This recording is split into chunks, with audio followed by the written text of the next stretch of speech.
What's going on, family? Welcome to this week's version, an episode of Required Reading. Now, we have three articles, and they're all, to some degree, somewhat connected because there's some overlap around just the recent times, obviously the times that we're living in. But I'm going to kick off one with by the Economist, and this is The Office Finished. Now, I can imagine for so many people, this is something that we are paying attention to because most people, particularly in the United States, have been, kind of forced to work from home. And it has its benefits and it has its drawbacks. One of the things that I do appreciate about this article is that it kind of gives how this question has been engaged differently depending on where you're at, whether you're in Britain or you're in different places where the response to COVID has been different. There have actually just been varying degrees of, return to business as usual, so to speak. And what I do like about the article and about the editors noted in Economist is that it just talks about a lot of the impact that this is going to have. I mean, one of the things that I think many of us pay attention to is this notion of how does this impact just your connection to your coworkers, the implications for promotion. There is some sort of unraveling of connectedness and belonging that a lot of companies are wrestling with. This is some of the work I do with one of the hats that I wear, is that companies are just reimagining what community looks like, reimagining what belonging looks like, reimagining what stickiness and connection, because it's tough. Companies pay a lot of money to train, to recruit, and if no one's essentially coming in, you just have a different relationship. And they talked about even in Reed Hastings, who's the founder of Netflix, how he's kind of against it and others are for it. So I actually think it's a really, really powerful thing to look through. And I actually think it gets your mind going on what this actually can look like and how there's going to be a lot of shifts, because then the nature of work has shifted, I think, over the, not even just in pandemic, but over the past, 50 years. And so I like that it's actually touching on this. And so again, this is The Office Finished in the September 12th version of The Economist. And so you can pick up that magazine. Now, the final two that I want to touch on are somewhat related. One of which is by Fast Company. Fast Company had an article by that covered the study by the Rand Corporation. The Rand Corporation kind of research organization. It's called "We Were Shocked." The Rand study uncovers massive income shift to the top 1%. Again, income inequality. Rand study reveals shocking new numbers. Now, shocking, I think, is I think a very strong word for anyone who is, I think, not necessarily in that 1%. We're not necessarily shocked that income inequality is growing. But one of the things about this article that I think is really powerful for everybody to read, it talks about how vital the how vital just our wages have been in kind of exacerbating this issue. And so one of the things, and this was written by Rick Wartzman. So shout out to Rick Wartzman. It talks about how even the wage has not kept up with GDP.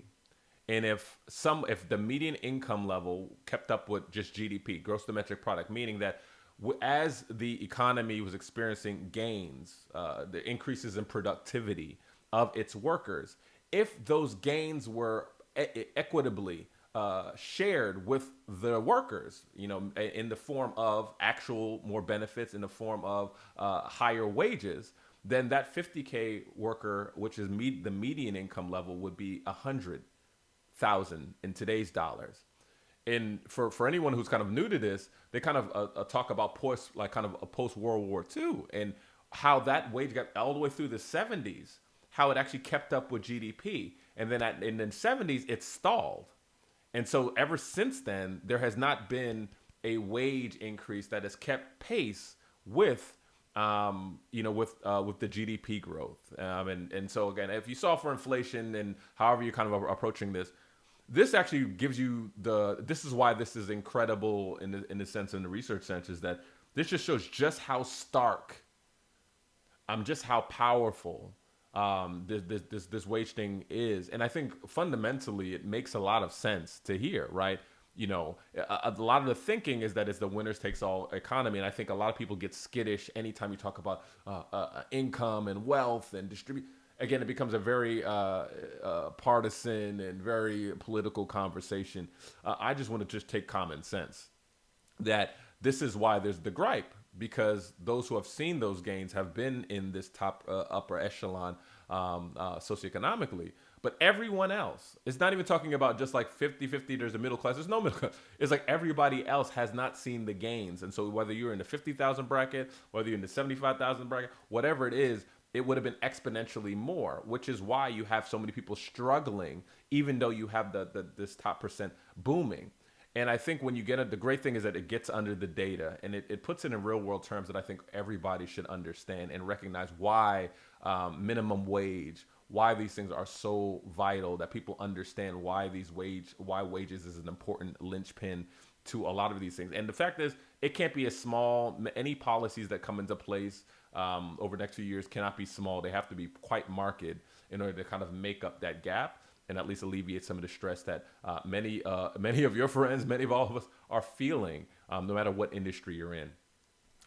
And now, this last article, I think, connects well with this a bit. This is by Priya Krishna. A shout out to Priya Krishna of the New York Times, How to Save Restaurants. And as everybody knows, the restaurant industry, the hospitality industry has been just gutted. They even talked about over nearly 25% will never come back, will never even be reoriented. There's been obviously contraction of staff because you're not getting the income from the indoor dining, which because of coronavirus, it wasn't something that many of them were prepared for. On top of that, you're also talking about a very, very low margin business. For my work with Family Dinner, we learned, you learn about it, that it's really like low margin on food, high margin on alcohol business, depending on, again, what type of restaurant you already have. This is add to that, you actually have, back off, kind of like, back staff and front, kind of front facing staff. Many of those cooks and people are already not being paid well. This actually is dependent upon cheap labor. It's a whole business model dependent upon cheap labor. And I think COVID had kind of exposed just how thin and just how tenuous this business model is. And here's the thing, she makes a great case around how economic recovery, just be given how interconnected the hospitality and the restaurant business is to so many other parts of the supply chain. You're talking about farmers, like local suppliers and the like. But what I actually appreciate about this, which actually connects even with the Rand piece, is that one, it exposes just how we don't even question what an appropriate business model is. We take it as is. We've normalized a model because it's able to work. And now I've talked about this on so many other fronts, whether you're talking about the model of college sports, you're talking about the model of professional. Sometimes I don't think people understand and get that, where it's dependent upon some element of the supply chain being paid or not paid in some cases poorly. And given how many people had to be laid off, given just what that's looked like, a lot of these restaurants are rethinking this. Some of them eliminating tips in the form and adding increases to the menu so that they could actually distribute, the gains to be able to pay their people more. Other people have kind of like constricted their staff so they could pay them more. A lot of restaurants, again, no matter what position, no matter if you're a big one or a small one, are starting to reimagine this. But I think this is also something that so many industries, I even talk about this from a ministry perspective, what is really sustainable, right? What is a sustainable business if it requires cheap labor? And I think particularly in that area, I speak more boldly about that to say, there should be industries that should be taking the lead about what's appropriate. And you see so many different, not to be confused with business, obviously, when we're talking about ministry, but you see so many different areas of life where people are thinking and being forced to reimagine, was this even right to begin with? The fact that, these workers didn't have any real guaranteed sustainable income, and then they depended upon tips, but then that's a disparity between those back end cooks who are not necessarily seeing those tips. And so what I love about this and what I think is helpful is that, one, they're doing the bold work because it's unavoidable to actually rethink what this looks like. The second thing, which I think is just powerful for everyone, all of us, is that it's going to take everybody being open to this shift and this change. Now, I ain't going to no restaurant anytime soon. But when I do, I think what Christian is kind of talking about, what Priya is talking about, is that the customers have to understand, again, just what the value is and just how this whole thing works, and be comfortable with some of the changes that are going to be made. Because some people will be coming back and be like, why is my thing slightly higher? It's because of issues like this. And I think across the board, regardless of what business, regardless of what area, regardless of what thing you're in, I think this is forcing us to reimagine what's sustainable. And maybe before, while we thought our model of sustainability didn't necessarily even take into account the benefits of workers, we depended upon cheap labor. And I think this is what's happened to the restaurants has called that all into question. And I think because there are very few people who do not benefit from the restaurant industry in some way, even today.